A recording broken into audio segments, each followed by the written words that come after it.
Hello, everyone, and welcome to the Mental Health Collaborative webinar. Has your teen been sleeping later during distance learning? Why that's probably good, and 3 lessons to learn from it. My name is Brittany Johnson, and I'm a Senior Program Manager with the New Jersey chapter, American Academy of Pediatrics. Before we get started today, I'd like to go over just a few brief housekeeping items.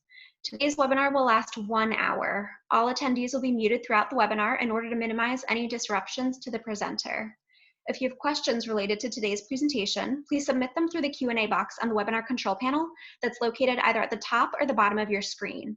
Any questions remaining unanswered at the end of the webinar will be compiled and the answers provided to participants a few days following the webinar. A link to the webinar evaluation will pop up in your browser at the conclusion of this webinar and will also be emailed to you tomorrow. We sincerely appreciate your honest feedback and welcome your suggestions for future webinars on related topics. Lastly, this webinar is being recorded and will be made available on the NJAAP website. The information to access the webinar will be sent to you in an email after completion of the webinar. Today's presenter is Katherine Dalsgaard, PhD, ABPP. Dr. Dalsgaard is founder and director of Brave is Better. She focuses her efforts on the promotion of evidence-based psychotherapy via her clinical practice, speaking and writing, and consultation and training. Dr. Dalsgaard specializes in the evaluation and treatment of anxiety and related disorders. She was previously the founder and clinical director of the Anxiety Behaviors Clinic and the Picky Eaters Clinic in the Department of Child and Adolescent Psychiatry and Behavioral Sciences at Children's Hospital of Philadelphia. She is board certified in cognitive and behavioral psychology and is a licensed clinical psychologist with expertise in cognitive behavioral therapy for children, adolescents, and adults. Dr. Dalsgaard also serves as a media expert, educator, writer, lecturer, and keynote speaker. She is the recipient of the Pennsylvania Psychology Association's 2017 Psychology in the Media Awards, the 2019 Friend of School Nurses Award, and the 2019 CHOP Psychology Internship Teaching Award. She also writes for the Philadelphia Inquirer's Health Advisory Panel. Now, without further delay, it is my pleasure to turn our presentation over to Dr. Dalsgaard. Thank you very, very much, Brittany. And thank you, audience out there. I realize that all of us are very, very sick of screens. So I very much appreciate your coming and listening to this webinar about this incredible topic. And I'm speaking today not only as a proud and grateful member of the NJAAP Task Force on Teen Sleep and School Start Times, but also as a clinical psychologist. And that's the piece that I wish to add today and hope to add today. Last week or 2 weeks ago, there was an incredible webinar by 2 of my colleagues on the task force, Dr. Bert Mendelbaum and Ms. Jessica Baxter. He's a pediatrician, co-chair of this task force, and she is the principal of Princeton High School, who instituted a later start time 2 years ago. It's a wonderful webinar, and I highly recommend that you watch it if you can. Really great. What I hope to do today is bring the perspective as a psychologist. I'm an anxiety specialist, and I treat kids and adolescents all the time for just eye-watering anxiety disorders. And I've been doing so for 15 years. So I see a lot of patients, and I'm in the trenches with families and teens. And I have to do a lot, or get to do a lot with parents to try and prevent needless suffering for their teenagers. And so that's what I want to talk about today. I'll speak for about 40 minutes and then I will take questions. You're seeing my disclosure slide. You can see that I write for the Philadelphia Inquirer. And next slide. And these are the learning objectives for today. So we'll go over quite a bit of material, but what I'd like to hang my presentation on today are 2 stories from the trenches of being a child psychologist. And the first story is, there's nothing good about the coronavirus pandemic, nothing, but there are, as is the case with many, many human tragedies, things to be learned. And so one of the stories I want to tell is perhaps a lesson that we've learned, or 3 lessons we've learned about teen sleep and school start times under pandemic conditions, particularly distance learning and later school start times. And then the second is the bummer, which is the truth about teen sleep and school start times prior to the pandemic, meaning during the regular school day, and what I've been seeing as a clinician all these years. And I want to talk about those 2 things. Now, clinical stories from a psychologist are not data. So what I want to do is start with data first as a review of what we're really talking about here with regard to teen sleep and school start time. So I'm going to do a quick review of the data, and then I'll move into my perspective as a clinical psychologist. Next slide. Excellent. So this will be a review for most of you, and I will keep it brief for those of you who want to do more reading or are inspired after this, this webinar to do more reading. There's tons of great resources on the final slides. But I want to start with 3 facts we know about teen sleep, and these are facts established by a lengthy and impressive body of scientific research. And the first fact is that teens need, on average, about 9 hours of sleep. So on the left-hand side of your screen, you're seeing National Sleep Foundation expert guidelines, and then on the right, you're seeing the American Association of Sleep Medicine expert guidelines. Both of those are Googleable, and you can see them in full on your own. But there are the summaries, and while they say for optimal functioning, teens need about 8 to 10 hours of sleep, you'll note a normal distribution means that the vast majority of teens will need 9 hours of sleep. And I don't like the word optimally function. I like the word function in general. When I ask teenagers in my office, as I do every time I meet a teenager and then various times thereafter just to bore them to tears, because that's what makes me a great therapist, I'm boring. When I ask them, hey, how much sleep do you need? They always answer 8 hours. And that's because they think that they're adults, or they think that 8 hours are sufficient. And really, I want to point out that 8 hours is just on the tip over line, that's on the lower end of needed sleep, and that on average, you're going to need 9.2 hours, kid, or 9 hours and 12 minutes. And that many of you out there who are parents, you have kids where they are 10-hour kids, meaning those are teenagers who really need 10 hours of sleep to function at night. So that's fact number 1, and then next slide.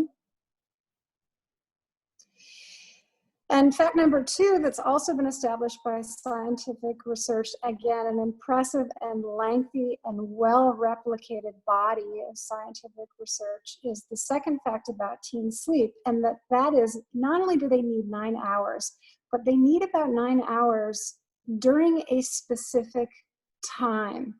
So, meaning that one of the hallmarks of adolescence, I feel like I'm talking to my teenagers right now in the office. I say, you know, when I'm about to give them the lecture about sleep, meaning they're about to get bored, and I say, you know, many things happen to you, special things to your body during adolescence, and they're rolling their eyes because they think I'm going to talk about breast buds and menarche and voice changing and everybody getting hairy. And then I catch them and I surprise them and I say something very special happens in your brain. And this has happened for millennia, and it happens worldwide, not just in America. And that is that your brain's preference for when it gets sleepy and wants to fall asleep shifts forward. And it shifts forward about 2 hours for girls on average and about 3 hours for boys on average. This is not preference, meaning their brain's preference. This is actually what their brain really can do. Part of this is due to a delayed secretion of melatonin compared to when they were in middle childhood, aka elementary school, or compared to adults. So melatonin is a hormone released by the pineal gland, and it is sort of the driver for sleepiness. And for teenagers, one of the reliable indicators that your child has entered adolescence is that they will have this shift in the secretion of melatonin, where it's starting to be secreted later and later, 10:30, 11, which makes it very, very difficult for them physically to even become sleepy, but to fall asleep before 10:30 or 11 at night. It's not hard for grown-ups, it's not hard for kids, because our melatonin secretion starts earlier. For kids in elementary school and for adults, our melatonin stops secreting earlier in the morning so that we can be wide awake and alert at 6 in the morning, 5:30, 6:30 in the morning. But for teenagers, their melatonin secretion continues going, their brain is swimming in it well past sunrise. In fact, until around 8 a.m. And again, that's international, no matter where you are. Internationally, if it's 8 a.m. your time, be it London, anywhere else in the world, America, that's around the time. So for parents who are saying, you know, she hit adolescence and then all of a sudden I was shaking her in the morning to wake up, there's a physical reason for that. It's not, as my mother said, your crazy bedtime hours. It's not social media, not entirely. It's this brain shift. The other point that I want to, and one of the things that I say to parents about how they can tell when their kid has entered adolescence is I say, hey, you'll notice it because you'll wake up on a Saturday or Sunday morning and suddenly your kid is not there. And you'll think, well, where is my child? And they're still asleep, meaning that when they were in elementary school, they would wake up before you. Now you're on weekends, and now on weekends your teen is sleeping until the time that their bodies want them to sleep, and probably later because they're making up for missed time during the school week. The other point I want to make quickly is it's not just melatonin. There's a circadian shift that means that even if kids go to bed and get 9 hours of sleep, meaning they manage to go to bed and fall asleep at 9 p.m. and then wake up at 6 a.m. And one would say, oh, well, that's great. They got their 9 hours. That doesn't match their circadian clocks, so that they would be sleeping during a time when their brain doesn't, put it colloquially, doesn't want them to sleep. And so they can get the 9 hours, but still have technically deficient sleep and wake up not refreshed. The time you sleep should match your melatonin as well as your circadian clock. Next slide. All right, the third fact that I want to talk about, also well replicated by dozens of scientific studies, is the sobering fact. And the sobering fact is that teens are simply not getting enough sleep in America. And I'll reference in particular, it's an old poll by the National Sleep Foundation, but it's been replicated since then, which is we have a chronic epidemic of teens who have deficient sleep. They are sleepy. They are sleepy teens. And you'll note in the middle there, average high school students sleep 7 hours or less. This was replicated in the Wheaton et al. 2016 study. It's a study that was looking at teen sleep and injuries as it related to injuries. And they replicated 68% of teens in America are getting 7 hours or less of sleep per night. In the Roberts et al. Study, fully 20% said I'm getting less than 6 hours per night on weeknights. And the 2016 study, the Wheaton et al., the percentage of kids that were getting, teens that were getting 9 hours a night was 6%. And given that it should follow normal distribution, that should be about 68% of kids who are getting 9 hours, and that is not the case, it's 6%. So next slide.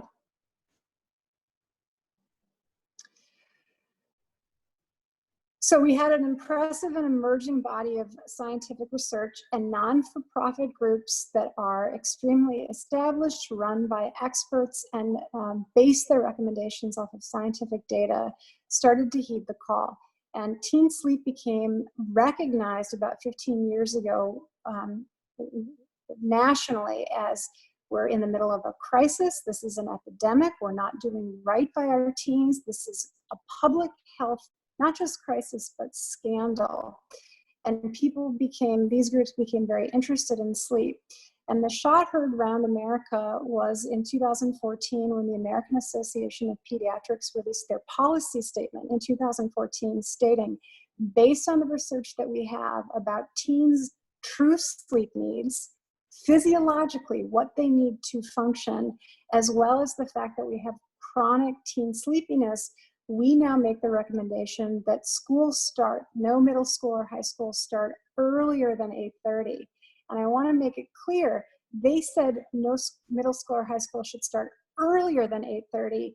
That doesn't mean that a high school or middle school couldn't start at 9 or 9:30. And if you think about it from the standpoint of a teen's brain, needing to sleep until about 8 a.m., if it takes them about an hour and a half or 2 hours just to get ready and then get on the bus and then travel to school, that means schools might do well to start at 9 or 9:30, possibly 10. However, that's impossible for many schools, and the general clamor or the general recommendation is any approach that you can get towards 8:30 is a really good approach, because the longer you provide teens to sleep in the morning, the more sleep that they will get. They won't just stay up later.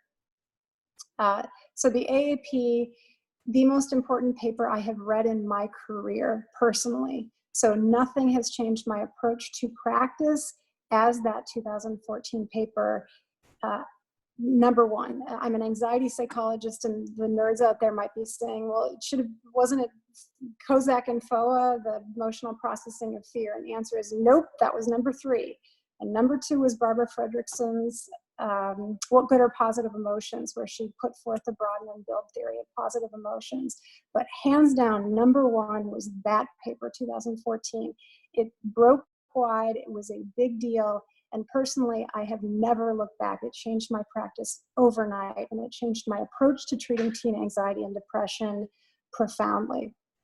That paper was followed by a policy statement by the American Association or Academy of Sleep Medicine in 2017. The CDC has also made the exact same recommendation: no middle school or high school should start prior to 8:30 a.m. And school districts, some of them have heeded this and managed to start rolling back delaying their school start times, and it's been district by district. So the first one was way back in 1996, Edina, Minnesota, and that was followed the next year by the first urban public school district to roll or to delay their school start times in line with science, and that was the Minneapolis School District. Seattle, just a few years ago, the entire school district of Seattle did it. But the major news is that now it's statewide. So we have our first state, California, where it is now the legislature passed a bill stating that no middle school start before 8 a.m. and no high school start before 8:30. Governor Newsom signed that in 2019, and it's expected to go into effect for the fall 2022 to 2023 school year. Next slide. A few more points to make. So some school districts have changed. Princeton High School was a school or high school that has changed and rolled back or delayed their school start time. But nationally, the last data or the most recent data that we have is that the vast majority of school districts and middle schools and public high schools start earlier than 8:30 a.m. So 82% for middle schools and about 86% for high schools. I want you all to take a moment and think about what time your child's school starts. If your child is in middle school or high school, what time does your child's school start? Often when I give talks about school start times, someone will raise their hand and say, well, what's different? I went to school and my high school started really early as well. Mine did also. Mine started at 7:52 a.m. and every morning was chaos. And I say, well, and actually that's sort of the new normal. You just think it's the old normal, that high schools started even prior to the 1950s. If you read books about teenagers written in the 20th century, the teenagers are going to school, high school at 9 a.m. So in the 50s and 60s, some of you might remember school didn't start early. It started around 8:30 or 9. Most of you here that are listening are probably, and who are parents, are probably Gen Xers or maybe old millennials. And so you and I can't remember what it was like for a school to start at 8:30 or 9. But if there are any boomers out there, okay, boomer, now we actually do want to hear what you have to say. So please feel free to pop in with a comment or just your recollection of what it was like to go to high school starting at 9 a.m.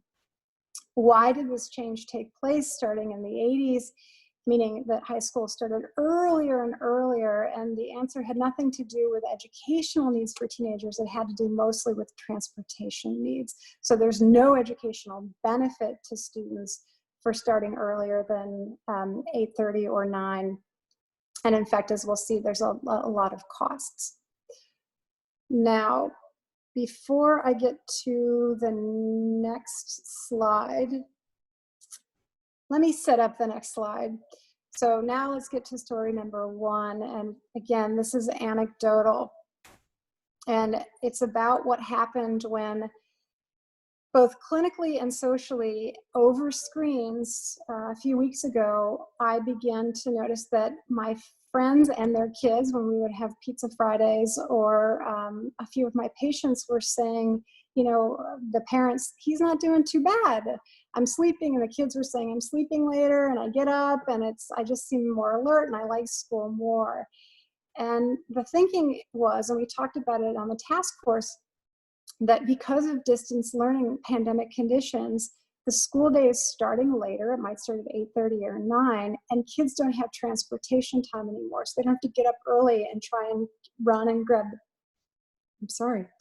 the bus and have a 45-minute or so commute to school. They can literally roll out of bed and sort of have a leisurely breakfast and chit chat with the folks if they so choose, and then sit down and start the school day. So we were thinking, wow, this is a real-time experiment for parents in what actually happens when their teens' sleep is probably close in terms of timing and amount to the sleep that they actually need. And so I decided to pursue this. I wrote an article for it specifically for the Philadelphia Inquirer. And it started by asking a few friends who I knew who had teenagers, as well as putting out a Facebook post to parents, just a general one saying, or asking them, hey, what time did your teen used to go to bed at night, and what time did they used to, for a regular, meaning in school day, wake up in the morning? Now, under pandemic conditions, what time are they falling asleep at night, and what time are they waking up in the morning, and what are you noticing at home? And I had a tiny little bit of grumbling from a couple saying, my kids are staying up all night playing video games. And I had a couple more say, well, initially they were falling asleep at midnight or 1 or 2 in the morning, but now I heard overwhelmingly they're falling asleep the same time they used to fall asleep, but they're waking up much later. Next slide. So I will let you read these.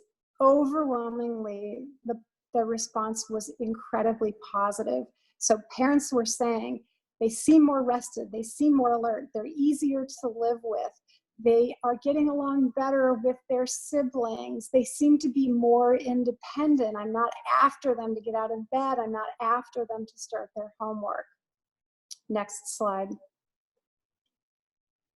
Here's a few more. These are just lovely, lovely, lovely to read. And I love the one, it's been wild. Those are verbatim quotes. I edited them for content, but otherwise they're verbatim. And pardon me for just a second.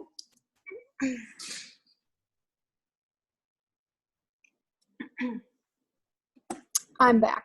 So thank you for that pause. So these were edited for content, but otherwise they are verbatim, and I didn't have room to put in everything that parents said, but they said things like, oh, I didn't connect it with sleep. Oh my gosh, you're right, it's about sleep. And I just talked to a couple of teens. One of them I quoted in the Inquirer article, and the other I just read a quote from earlier today. And in both cases, the teens said energized. They used the word energized. So I want to say to parents, if this is akin to what you are seeing at home, meaning I expected that my teen would be really stressed out during pandemic conditions, it would be a really tough transition, it would be really difficult for the entire family, but my teen seems to be doing well. Great, because this is what your teen is really like. This is who your teenager really is. The teenager who is having good sleep, sufficient sleep, and waking up refreshed, this is how they are. They make better decisions, they're more independent, they're less testy, and they're less irritable. Which brings me to the next story I have to share. Next slide. Because who your teen really is not is what we see and what we know about teens who are receiving insufficient, and I guess I should say deficient sleep chronically. So from the standpoint of mental health, but also everything else that is bad for teens, deficient sleep leads to all of the following. And many of these are correlational studies, but some of them are longitudinal studies. And in particular, we are very, very worried about the reports of increased depression, anxiety, and mental health problems in our teenagers. Very, very worried about the increase in suicides among our teenagers. And here are all the things that are related to deficient sleep. I want you all to think about how you felt when you were parents. I'm talking to you, how you felt when you had a newborn and someone saying to you, hey, get up, be happy all day, and then go to work all day, and then come home and then do 3 hours of paperwork. And then you have to repeat the process over and over, but not just for 6 months or 1 year, just for the next 8 years of your life, but by the time that secondary education begins in college. So it is very, very, very difficult to remain happy, to remain non-vulnerable, to make good choices, to not be impulsive when you are chronically sleep deprived. And we blame teenagers a lot for how moody they are and irritable and how they can be irresponsible. But I wonder about blaming ourselves, or at least as adults taking responsibility for the conditions under which we place them. A very, very serious outcome is drowsy driving. So 20% of all car crashes are sleep related, meaning drowsy driving related. They are just as lethal as car crashes that are caused by using substances and then driving. And over 50% of drowsy driving crashes are estimated to occur in the population that's 25 or younger. But the population that's 25 or younger is not 50% of the population. So we have a pretty clear indication that drowsy driving is a terrible outcome for teenagers. And I want to briefly highlight the Williamson and Fire 2000 study that I have referenced there. It's an oldie, but it is a goodie. And it was done with adults, but it deserves some comment. It was 39 adults from Australia, and they were all in the transportation industry, meaning they were all drivers. And it was a crossover design where the adults were given measures of that were related to driving: vigilance, motor response time, decision making, short-term memory, spatial memory, reaction time. And they were given so under 2 conditions that were randomized. So half of them had the condition A first and then condition B first, and then the other half had it the other way. But condition A was, we're just going to deprive you of sleep. So we're going to pay you to stay awake. These are paid research subjects, and every couple of hours, we're going to give you these measures. And we're going to see what happens to your performance on these measures, all of which you'll notice: reaction time, vigilance, visual spatial memory. Those are all things that are involved in driving. So we're going to see what happens to your performance as you get progressively more sleepy. Then we're going to give you a break. We're going to put you in a motel, and then we're going to bring you back and we're going to get you drunk. So we're going to give you increasing amounts of alcohol to bring individually your blood alcohol concentration up, up, up, up, up. And when it reaches a certain threshold, and when it reaches a certain threshold, and I'll give the results for a 0.05 and a 0.1, we will give you the measures that we gave you. And what they found was that at 17 to 19 hours without sleep, that the adults, these are adults, but again, blood alcohol concentration is individual blood alcohol concentration. For the adults after 17 to 19 hours, their performance on these measures was equivalent to their performance when they had a blood alcohol concentration of 0.05. And from about 18 to 20 hours and beyond, their performance on these measures was equivalent to a blood alcohol concentration of 0.1. Now in Pennsylvania and New Jersey, the legal limit is a blood alcohol concentration of 0.08, meaning that if your kid is awake from 6 a.m. and is driving at 11, right, that's 17 hours without sleep, they've got a blood alcohol concentration of 0.05. If they're pulling all-nighters because they're waking up early and then they're coming home and they're not rested and they haven't had time to do homework and they're so tired that it's taking them 5 hours to do 3 hours worth of homework, and then they're getting up and they're driving the next day, that's a blood alcohol concentration of 0.1, meaning drunk. And we would never let our kids drive drunk. Next slide.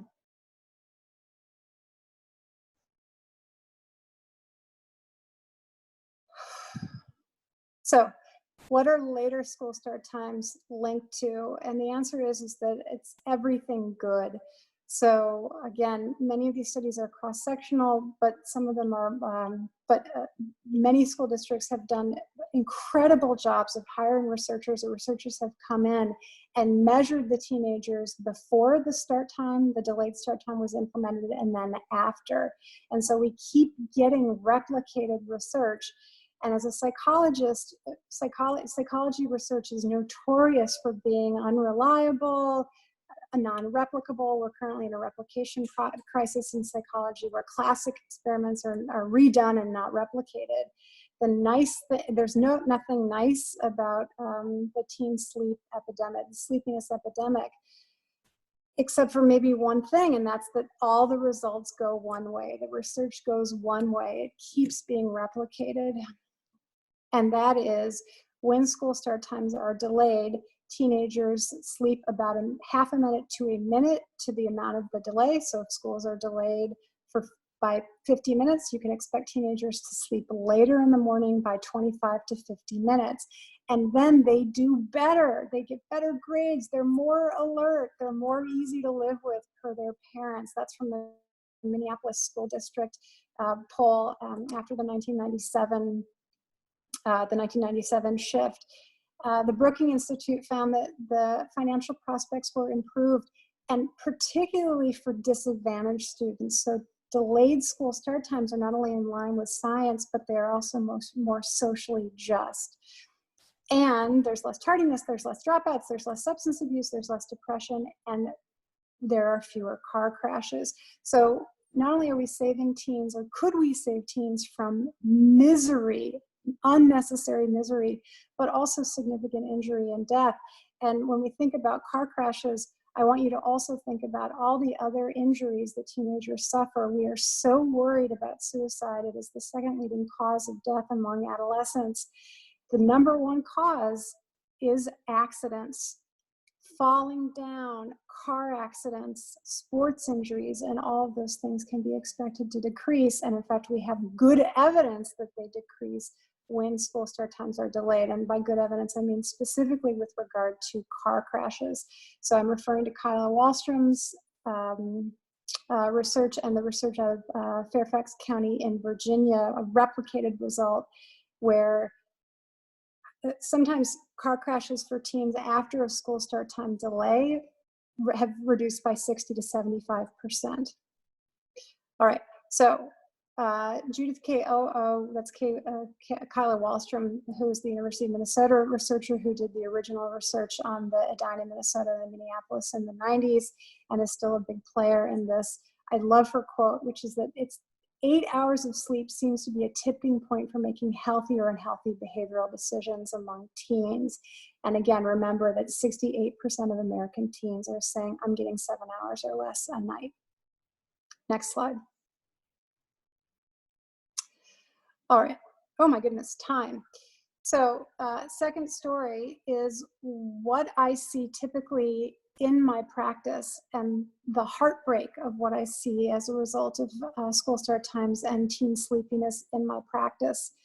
And this is not a picture of Brianna, and I have de-identified her, so some of her personal information has been altered or deleted just to preserve her anonymity. But I will briefly tell you about her, which is Brianna was your daughter. So she came to see me, 15 years old, high achieving, grades, sports, lovely in every way, just wonderful. And she came to see me the same reason that all teenagers come to see me, is that they have an anxiety disorder layered on top of depression. Anxiety disorder is first. Kids in middle childhood, elementary school kids, I see them for anxiety disorders, and the anxiety disorder, they usually don't have depression layered on it. My teenagers do. So they walk in the door with anxiety, but they also have depression. And for a long time, the clinical lore was, or the thinking was, well, if you have anxiety for a long time and it's left untreated, then you'll develop depression. I'm now wondering if the depression is just a result of I hit adolescence and I'm so sleep deprived that I get depressed, and now I have both. But regardless, she came to see me, social anxiety and depression.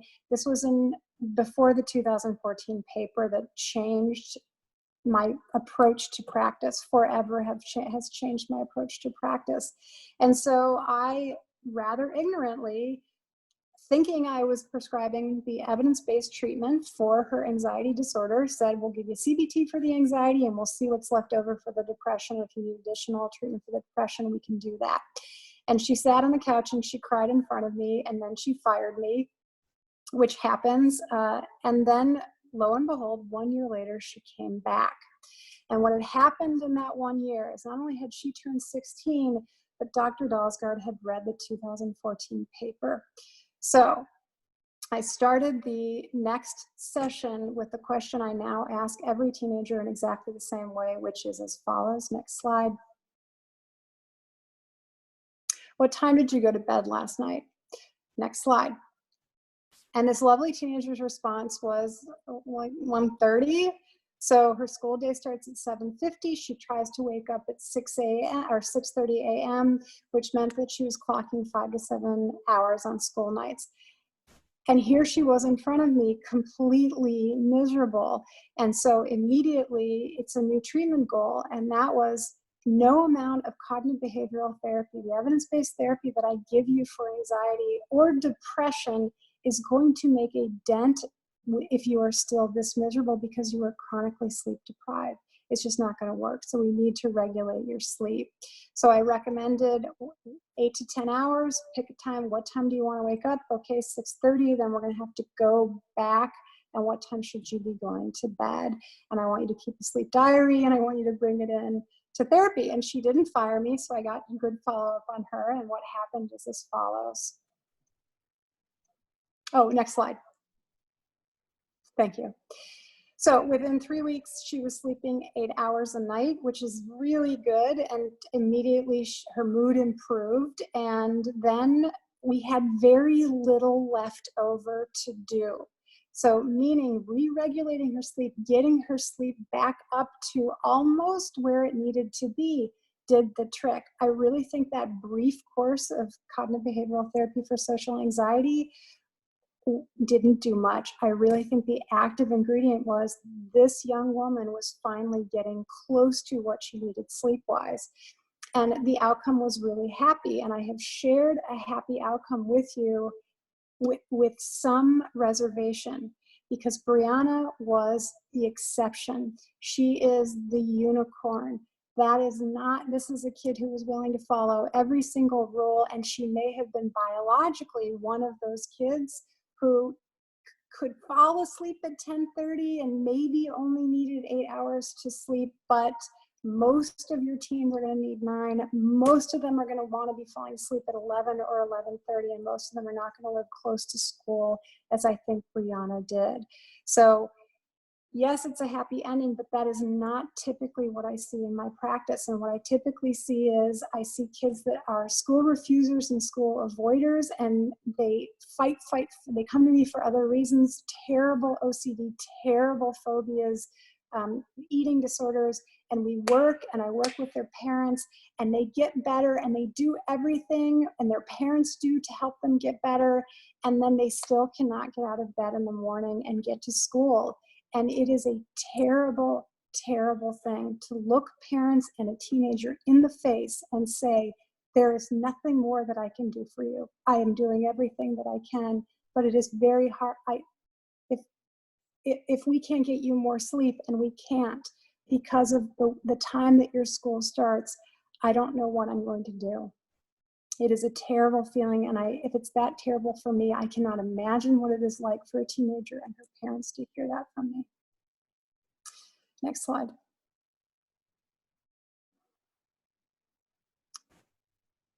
Okay, it's not just school start times that are keeping teenagers sleepy. So I want to make sure that everyone, when we're thinking about what can we do for teens, children are our future. To quote Whitney Houston, they are our future. We are their stewards. It is our job to help them grow and thrive. So it does take a village. It's not just school start times, it's also good sleep hygiene at home. And it's addressing issues like, what do we do about the fact that they want to take part in activities but then have to come home and do homework and they're sleepy? It's addressing social media, which is delicious and really can keep you up later at night. But keep in mind, school start times in terms of what is probably the most efficient, reliable way that we can improve teen mental health. I think it's school start. I think it's sleep. I think it's school start times. Next slide. All right, so the 3 lessons to take from this. The first would be, parents, one thing that you can make sure that you are doing, and do this with your teen, they are much more likely to respond to it if you all sit down and do it together, and that is improve sleep hygiene. So please set a bedtime. Children in elementary school have a bedtime, and then teenagers report, my parents don't have me have a bedtime. Part of that, of course, is the physiological changes. Grown-ups simply get tired before teens. Our circadian clock and our melatonin makes us start winding down around 7:38, 8:39. We can fall asleep like angels at 10:30. And isn't that nice for us? Because that's how the workday is set up. It's set up for adults. And so we're going to bed before our teenagers, but simply setting a bedtime, saying with teenagers, okay, based on the scientific evidence, this is how much sleep you need, so this is the time that we want you to be going to bed, and negotiating that with teenagers and giving them some stake in the game will be very, very helpful. Limit caffeine. How long before? 10 hours before. Please watch out for Yoo-Hoo and Sunkist. I have nothing against those brands, but they have caffeine in them. So does my favorite item from my second favorite item from Starbucks, which is Pink Drink. Pink Drink is beautiful and gorgeous, and I used to feed it to little kids early, or as a treat for reward for doing all of their homework with me in therapy and meeting their therapy homework, and it's loaded with caffeine. Curfew on screen time. Yep, the blue light really does suppress melatonin production, but also screen time will pickle your brain in dopamine. It's very arousing. So social media, like, who didn't like? Looking at pictures of other people's vacations, feeling jealous, getting texts from friends, that ping, that buzz, that produces dopamine. It's very hard to wind down, both for adults and teenagers. No TV in the bedroom. TV in the bedroom is sleep poison. It is also marriage poison, if you know what I mean. Given the data that we have on car crashes, as well as where teens' brains are around 12 to 6 a.m., no driving during those times. Doing everything possible to sleep later on weekdays. I used to keep a gross of dry shampoo in my office and hand it to the girls and sometimes the boys and say, roll out of bed. And I know I'm dooming you to a chaotic morning, but roll out of bed the latest that you possibly can, because every minute counts that you can sleep later. Try and curtail sleep. Oh, and once you wake up, get up and out of bed. Try to do nothing in bed but sleep, because otherwise your brain will get confused about why it's in this rectangle. Does she want me to be sleeping? Meaning why are you in this rectangle, teenager? Do you want me to be sleeping, or do you want me to be reading the phone, or do you want me to be Instagramming, or do you want me to be watching TV? So try and only reserve the bed for sleep. And parents, I recommend that as a family policy, you move the phones out of the room. And there's a thing that you can buy, and it's sort of square or sometimes round, and it's called an alarm clock. And that everybody does it. Your sleep will improve. It is vastly easier to wind down for an hour or half an hour before bed and have your brain and body be ready for sleep if there was no screen time. Finally, try not to let teens sleep too late on the weekends. It really doesn't work in terms of improving their sleep debt, and in fact sets up a system or a process that we call social jet lag, where they're so tired they sleep until 1 or noon or 1 on Saturdays and Sundays, and then they have a very hard time falling asleep on Sundays. And in general, we recommend that the attitude towards sleep in your family be, this is a non-negotiable priority, in the same way that car safety is, in the same way that no drinking and driving is, but also that sleep is something to look forward to. It's not something to be complaining about. And I think for parents to really model respect for your bodies and respect for your sleep, respect for your brains, will really go a long way towards modeling that for your teenagers. Next slide. Lesson to be learned from pandemic conditions and adolescent sleep too. So should we delay secondary school start times? As I mentioned before, the research only goes one way, and I'm going to cut down on the amount of questions, question time, because I would like to give you 2 brief stories to hook on this recommendation. And the first one is historical, and the second one happened just a few weeks ago. So should we change school start time? Should we delay? Well, the science says yes, but it's hard to change. It's hard to make massive changes on a national scale, even when there are good changes to make, unless something dramatic happens. So seatbelt laws. I don't think any of you in the audience are old enough to remember when cars were not required to have seatbelts, and that's because cars were unsafe at any speed. They were coffins, and the United States federal government noted that data, the gruesome and terrible death toll in cars, and instituted a federal law in 1968 that said all cars must be equipped with a 2-point safety belt. It was optional if you used it, but the car manufacturers had to put it in, and then they updated that federal law with regard to 3-point restraints. And then state by state, the state started to make it legally required. I would ask you, if you are thinking about the cost, sort of one of the issues with delaying school start times is money, but also change, and it might be inconvenient, and et cetera. I would ask you, if pretend 1968 never happened and you were lucky enough to be able to buy your teenager a car, and you went to the dealer and he said, well, it comes without seatbelts, but you can put seatbelts in, it's going to cost you extra. I think based on what you know about the safety of seatbelts, not a single one of you would say no, and most of you would pay any amount of money to get seatbelts into your teen's car. I think the same applies here with regard to delaying school start times. Children are dying, teenagers are dying in car crashes that don't need to happen because they're so sleep deprived.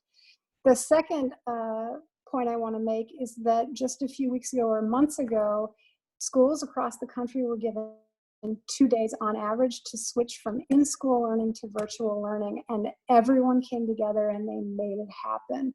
So even though it was a quick and dramatic change, it happened, and it took the village, and we were quite successful at doing it. So next slide. All right, and then finally, number 3, please keep yourself educated on these issues. Here are some recommended resources. And next slide.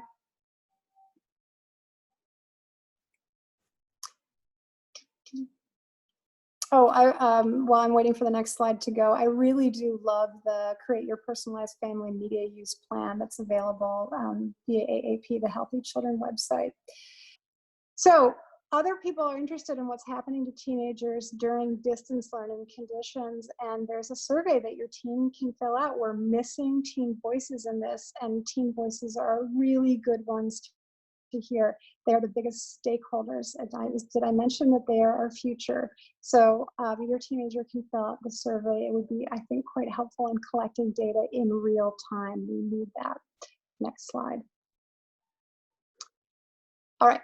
And then you do not need to be an expert or medical professional or a passionate child psychologist that cries in front of everybody to be an advocate. So email the powers that be at your school. And by email, I mean supportive emails. Superintendents, principals get fired over this.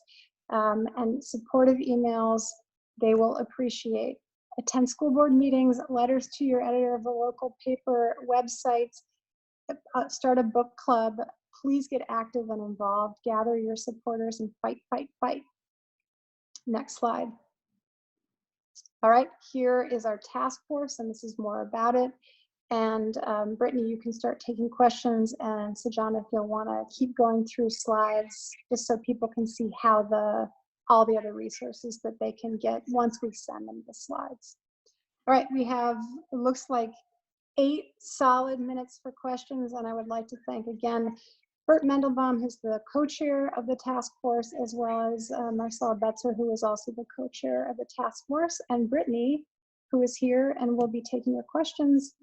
Brittany, what's up? What's our first question? Thanks so much for your presentation, Dr. Dalsgaard. As a reminder, folks, if you do have questions, you can enter them into that Q&A box at the very bottom of your screen. So we have several great questions in so far. The first one, Dr. Dalsgaard, somebody asked, I have my boys on a strict routine and I've kept it this way even though we're homeschooling right now. Should I keep things this way? Do you think that 11:30 p.m. is too late for a 12 and 14-year-old boy to go to sleep? The answer is no, I don't think it's too late for a 12 and 13-year-old boy to go to sleep. But I do think, if you think your kids have entered adolescence, it makes sense to have them be sleeping the sufficient amount. And if they're choosing the 11:30, they can go to bed earlier. Let me rephrase that. What reason are they staying up until 11:30? So if they're staying up until 11:30 playing video games, you got to cut them off from the video games and the blue light emitting from those magic screens about an hour ahead of time. So I would say I leave that up to parents.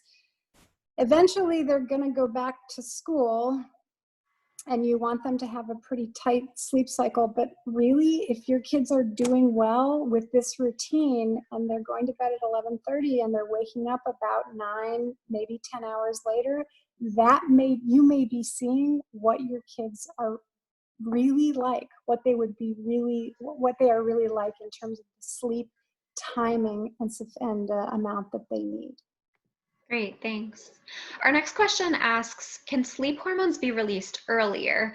Just delaying school start times might not fit high school kids. Many students hold a job after school hours and may need to work to support family financial needs. What are your thoughts on that? Yes, the first part of the question, could you repeat that? They first asked, can sleep hormones be released earlier? Boy, so can sleep hormones be released earlier?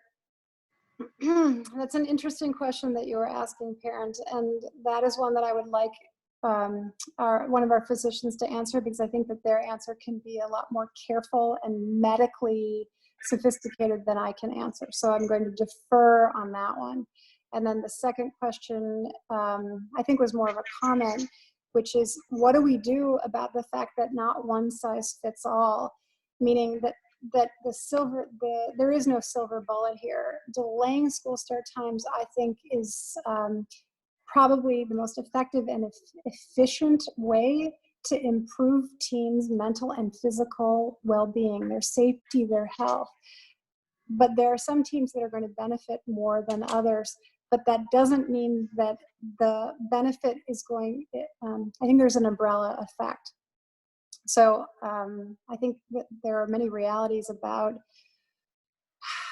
there are only 24 hours in a day, and delaying school start times isn't going to do everything, which is in fact one of the reasons why I talked about earlier, parents doing their part as much as they can, and even, again, advocacy around the issue of homework. Homework is really tough on kids, and there's not good evidence that homework does all that much.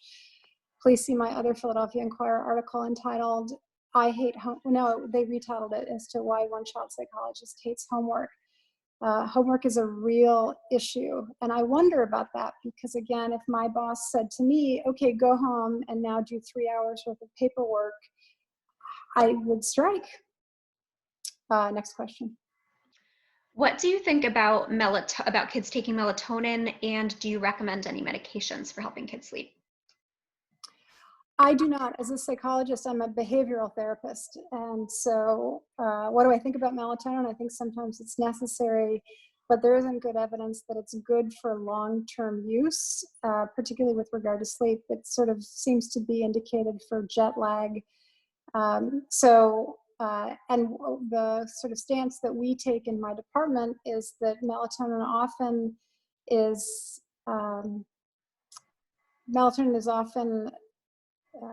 being taken in place of better sleep hygiene. So I'm not here to guilt and shame parents or teens who take melatonin, not at all. If it works for you, it's an over-the-counter medication. I would recommend trying to find one that is safer, because supplements are not regulated by the FDA. And so you often don't know what's in them. But beyond that, I would say try good sleep hygiene, tight sleep hygiene as best as you can, and really good places to go for sleep hygiene. Then I would say the National Sleep Foundation at sleepfoundation.org can give you a lot of information. And they have a free app that you can download to track your sleep. And apps, teens love those apps. Boy, oh boy. Oof. So I would recommend improving sleep hygiene and getting an app and putting it on your teen's magic phone, which then for some reason disappears an hour before bed. Great, thank you. Yeah. This next one is more of a comment than a question, but I'm interested to hear your thoughts on this one. Someone noted that you mentioned that school is the primary reason that high school students wake up early, but this individual shared that one of their neighbors' high schoolers starts piano practice at 5:30 in the morning. They know of another high school student who trains for ice skating early in the morning. What are your thoughts on that? Oh, my thoughts on that is that is not the vast majority of teenagers. The vast majority of teenagers wake up in the morning to go to school. And so I'm looking at the more broader population of teenagers rather than the exceptions. And one last question for you here. What is your advice for parents who work late and are looking to get family time in when they get home from work in terms of bedtimes? These are really hard questions. And the expression that you're seeing on my face is the expression that I have often across the couch, the families and the teens that are on my couch for therapy. How do you spend time together? Your kid is sleep deprived, they're irritable, they have homework, you both work, and you want to be a family and have positive shared time. Relationships are built and maintained on shared positive experiences. There is nothing more important than family. And yet, where do you make room? And often my answer in a session, in an office, even though I'm Dr. Dalsgaard and I want to solve all of your problems, my answer is the same one now, which is, I don't know the answer. I don't know how you can do it. I do recommend we seriously work towards a delay of school start times. All in there. Dr. Dalsgaard, I do just want to revisit the question that we asked before about can sleep hormones be released earlier? Dr. Mandelbaum did get back to it quick. And he said, hormones cannot be trained to be released earlier. It's biological during this adolescence time period, and it is what it is. It is what it is. Thank you, Dr. Mandelbaum, for that straightforward response. Yes, I think it's better coming from you.